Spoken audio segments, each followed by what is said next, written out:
Hi, and welcome to the November 2015 episode of Planetary Calendar with me, Lonnie AMICIS, one of the authors.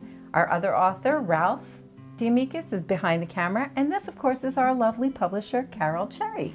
Hello! November 2015 starts with daylight savings time ending here in America and Canada. And we also have All Saints Day, Samhain, the Wiccan pagan holiday. And we have Mercury entering Scorpio. He's moving really fast. He's going to cover all 30 degrees of Scorpio in just 20 days. So that means that projects are probably moving along at a pretty fast pace, you know. Mercury in Scorpio, people can be, I don't know, want to be a little controlling in the communications perhaps, or secretive in the communications perhaps, but there's still action going on. You may be prompted to say some things you've been biting your tongue for a very long time. Some little hidden issues may just find their way out, and maybe Mercury is rushing to get into Sagittarius, because Mercury really loves Sagittarius, because Sagittarius has a travel quality. So does Mercury, but Mercury is kind of short distance travel and short distance communication, where Jupiter is longer distance. Jupiter being the ruler of Sagittarius, when Mercury is in Sagittarius, thinks it's Jupiter. So his communication gets a little more expansive, and his humor gets a little bit more punny, and you know, so he has a lot of fun in when he's in Sagittarius, pretending that he's Jupiter. So as you're building through maybe a little repressive Mercury communication in Scorpio, it's just waiting to open the floodgates when he rushes on to Sagittarius later in the month. When Mercury puts on that Jupiter's big plaid suit, you know, foot and mouth disease sort of reigns. So you may want to take the time while Mercury is in Scorpio to carefully think about and say what it is that you want to say, because it could just slip out at the wrong moment by the end of the month when Mercury moves into Sagittarius on the 20th. Well, and the beginning of the month has changes for a lot of the planets, you know. We've got the following week, Venus enters Libra. On the 8th. Right, exactly a week after Mercury enters Scorpio. So Venus, of course, rules Libra. So she's going to be very happy to be in her sign and in her power, and, you know, the mediator, the moderator, the balancer of all things. You know, don't expect her to make the decision about what restaurant to go to, but she's already decided that she is going to a restaurant. There you go. Especially with the moon in Libra that day as well. Yeah. So and reservations on the 8th. A nice restaurant. This is not the time for a burger joint. There you go. Yeah. There you go. The 5th and 6th, we back up a bit. The 5th and 6th look like good days. 6 is a circle day, and that's got Mercury trining creative Neptune, so creative communications. It's also got Virgo moon, both on the 5th and the 6th. So we're going to maybe be in the mood to deal with details and to take good care of ourselves. And on Thursday, we have 4 planets well aspected: Mercury, Jupiter, Pluto, and Uranus.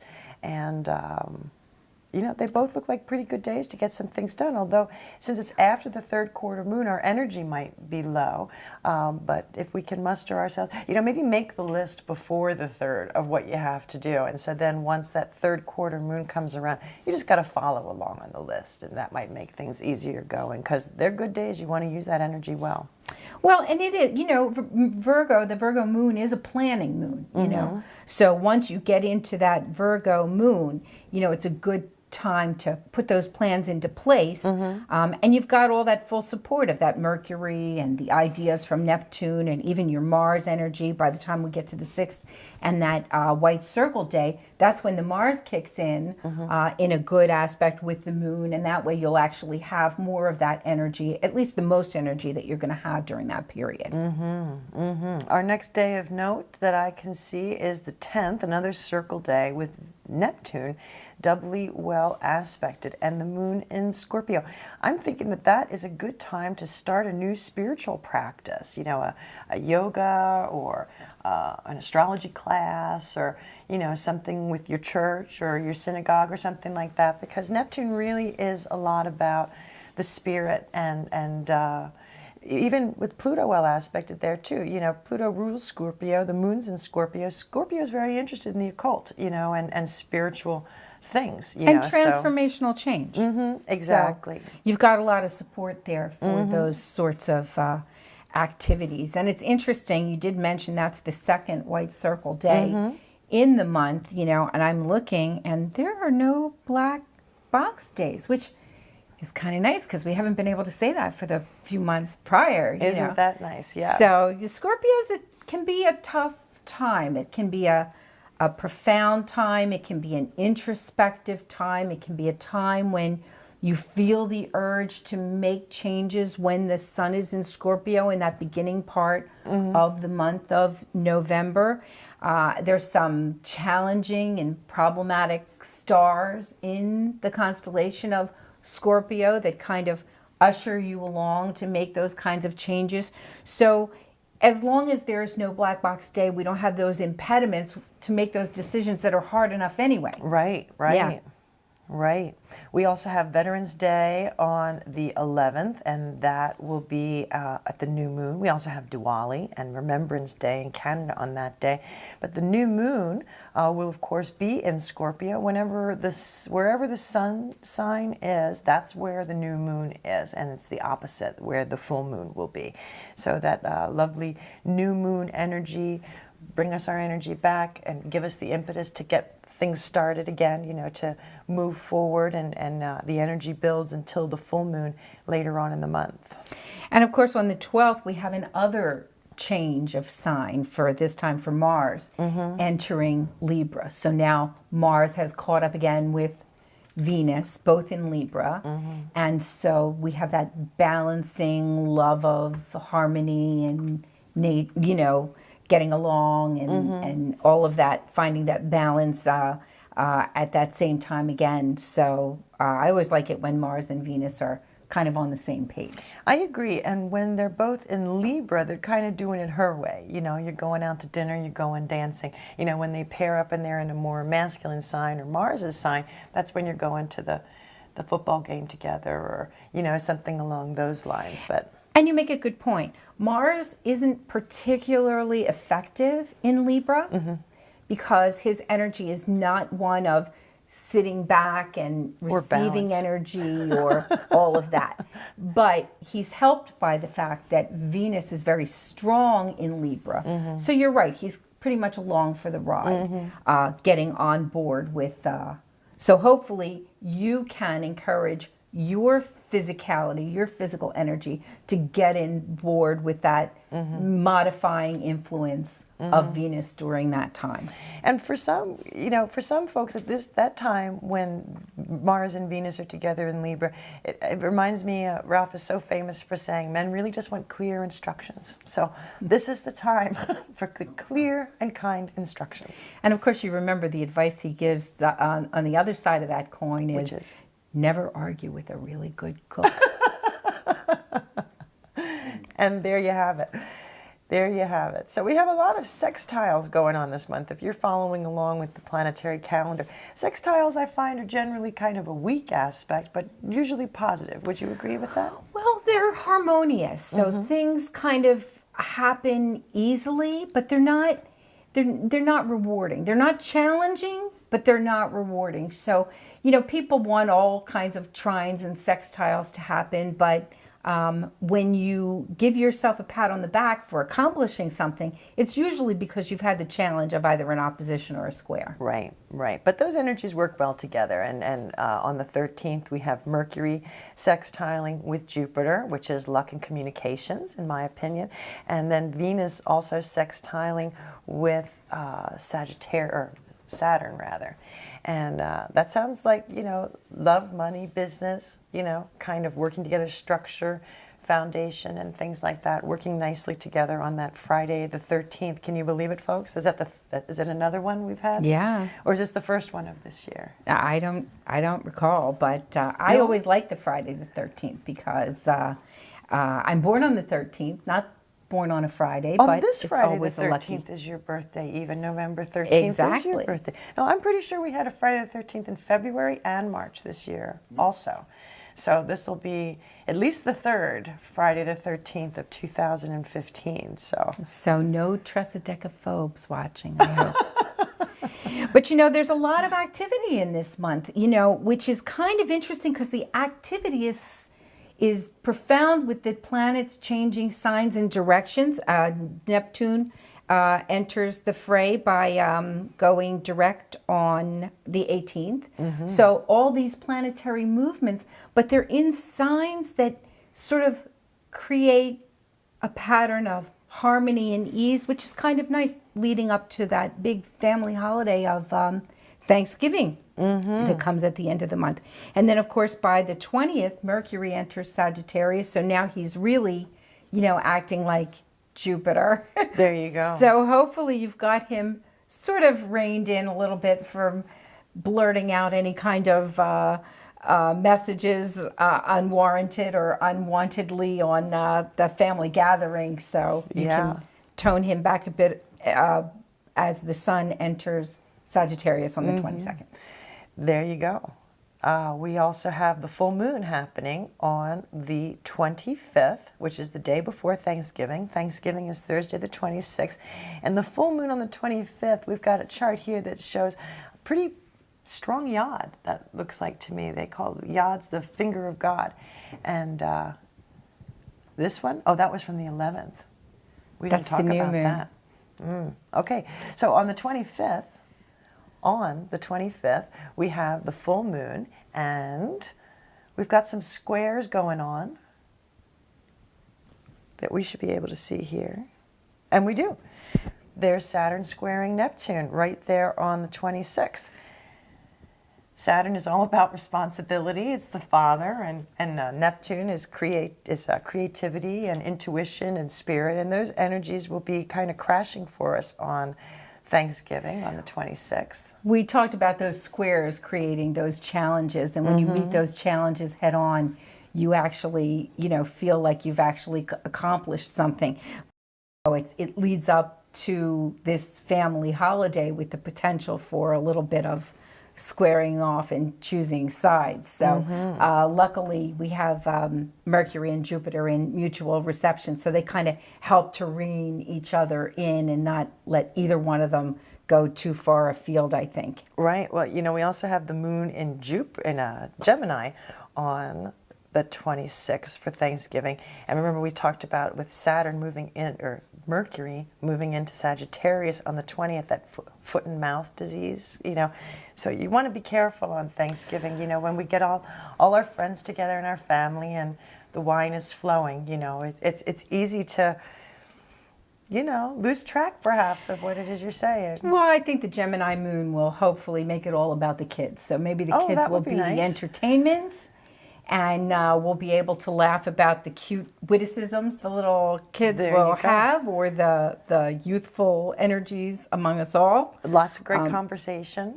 That's a good way to look at it also. And if you have that quirky relative that you had to invite, sit them near the drapes in a corner or something where their voice won't bounce off to everyone else and they'll be uncharacteristically quieter. That's a little feng shui tip. Don't have them in the flow of energy at the dinner table where they're going to be contributing to that flow and passing it along to everybody in there. Sit them in a little corner somewhere. Yeah, you might also think about pecan pie, with all that chewing, it gives you a chance to think about what you're saying.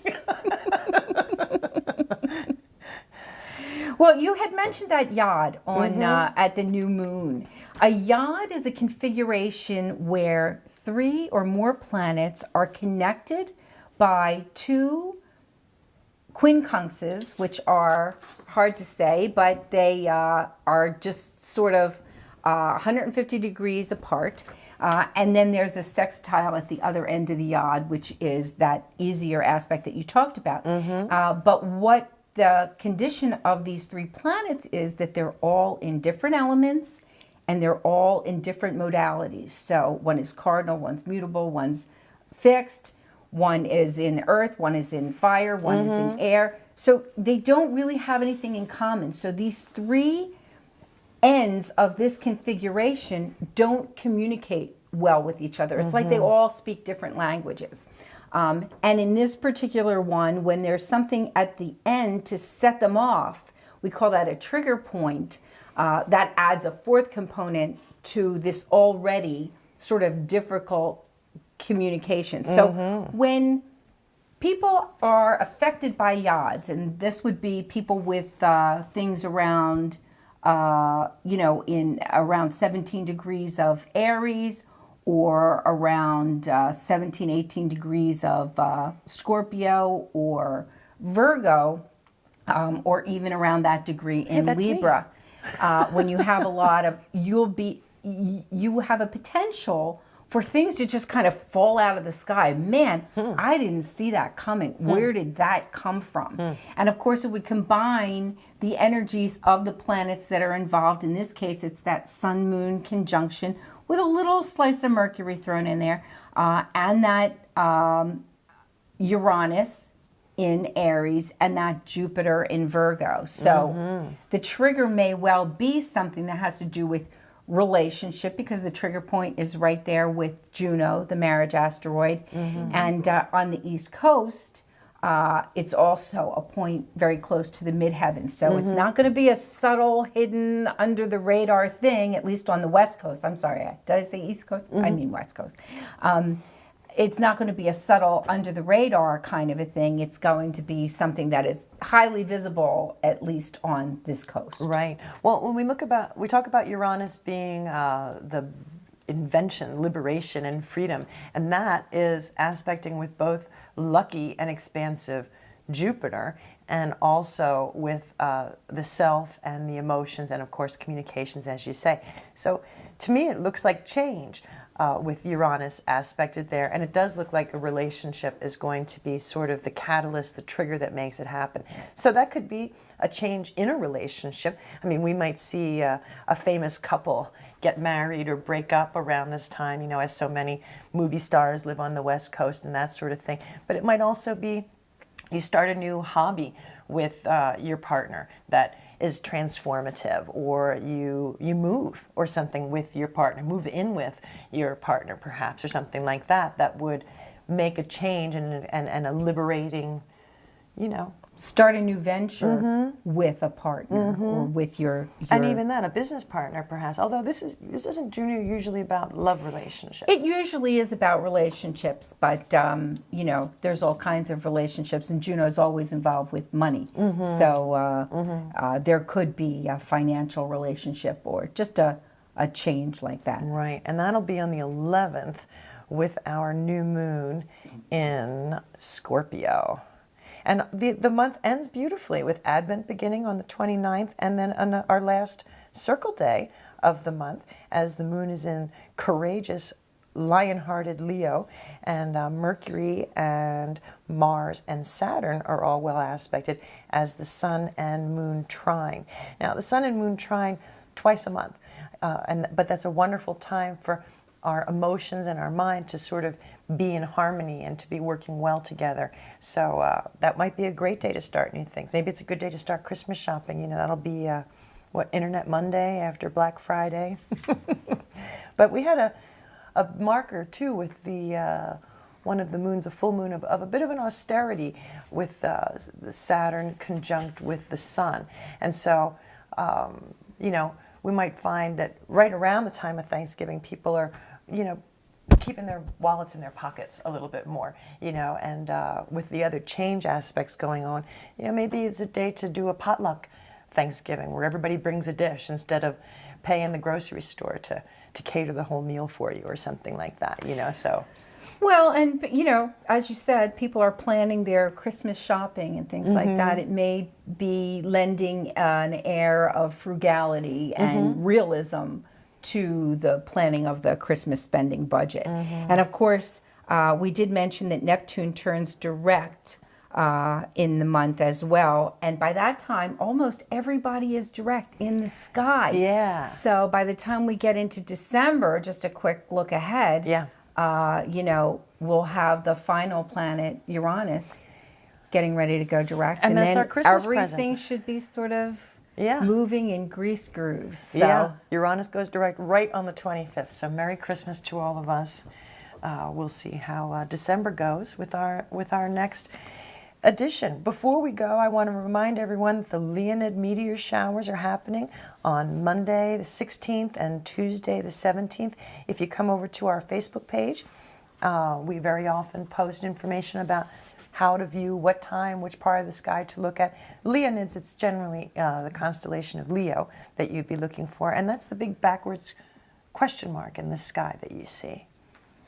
Yeah, I love to use my Google Sky Map app on my phone, and I think there's other ones for iPhone. I'm not sure There's whether a whole you have bunch of them. And you can just hold it up to the sky, and you can literally see where the planets are at that moment. Yeah. And those constellations. There's different settings where you can see. So even if they're not visible, they also even show the meteor showers where they would be occurring in the sky. So that's a little tool that you might want to use to figure out whether or not you'll be able to see them in your area.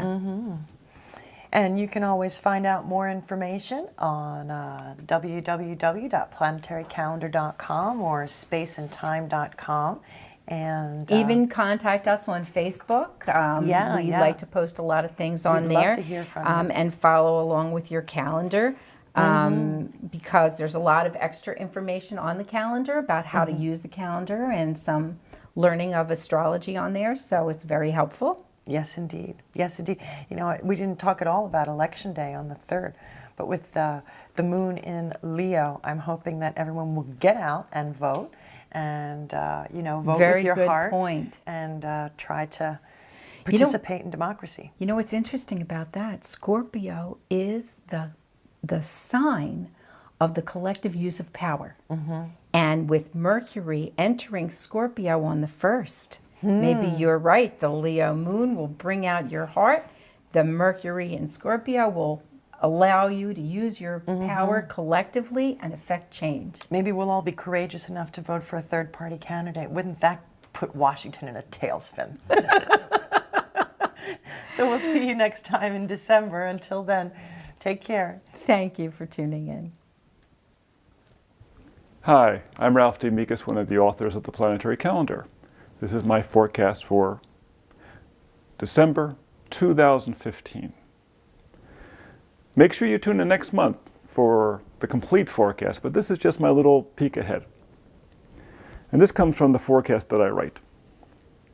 You know, the month starts off so nicely. Things are moving along really well, and then you hit that black box day on the 4th. That's when Venus moves into Scorpio. This is not a strong sign for her. All along, she's been the queen of the ball, you know, charming, interesting, always willing to listen to the other person's opinion. And all of a sudden, she has her own opinion, and she's happy to tell you about it, and she's happy to make sure that you move in the direction she wants you to go. Which, realize it's the beginning of December, you know, the crush is on, shopping-wise, and that's not surprising. Meanwhile, as Venus moves into Scorpio, guess who she's leaving behind? Mars. All through last month, Mars and Venus, you know, very, very nice. But now you might find that the romance cools just a little bit. There's a little bit more distance in there. It's not a bad thing. Take a breath. You know, they can't really notice how much they miss you unless they leave a little bit. There's circles on the 1st and the 8th. But you're going to find that these bring really unusual things. You're going to find unexpected stuff from far-off places. You know, Jupiter's hand is in the mix when you hear that. On the 9th, Mercury moves into Capricorn. This is a hard-headed position. So we're going into December with Mercury in his, like, you know, count every penny. On the 9th, it's a black box. He's going to be a little prickly. Chill for a day. You know, don't try to start anything new on a black box day. Chill for a couple of days, but then it's going to start winding up. And then on the 11th is the new moon, so we really start the new cycle. The 18th isn't so much of a bad black box day as it is kind of confusing. So we didn't want you starting anything new on there. Oh yes, the 21st. This is the winter solstice. This is, as they say, the sun stands still on the horizon. It's the been for a very long time a important festival day. And it really, in some ways, is the set point for our year. You know, it's the shortest day of the year. It's interesting because it's, you know, right before Christmas, and really Christmas was placed there to align with the winter solstice. The winter solstice was the Druid festival, and many cultures have that festival. So when the Christians decided where to put their festival for the birth of Christ, they put it near to that. In truth, you know, astrologers have researched when Jesus Christ was born. There's been a lot written about this over the centuries. And pretty much everyone has concluded that he was born in ARIES in the springtime. But if you're going to have a festival, have it during the winter time when, you know, the harvest is all in. There's, you know, you can have a nice, bake some, you know, food and roast some meats and have everyone together, close together because it's cold outside. And then give each other gifts. And this year, it's going to be practical gifts with Jupiter and Virgo to help them get through the winter. Okay? Now, this is interesting this year. The full moon is on Christmas Day, on the same day when Uranus goes direct. The moon is in Cancer, the sign of the home, the sign of the family, of the mother. It's just going to be a really nice day. Now, that said, right before there, 19th, there's a conjunction of Pluto and Mercury. If you have that snoopy aunt or uncle who always wants to know what you're doing and you don't necessarily want to share it, guess who's going to be in their power this holiday? So before you go to dinner, practice your lines. Practice what it is you're going to say when you don't want to say what they want you to say, because they're going to be snoopy. It's going to be a snoopy Christmas, but a very emotionally satisfying one. So make sure you come back next month, watch Carol and Lonnie's forecast. Have a good December.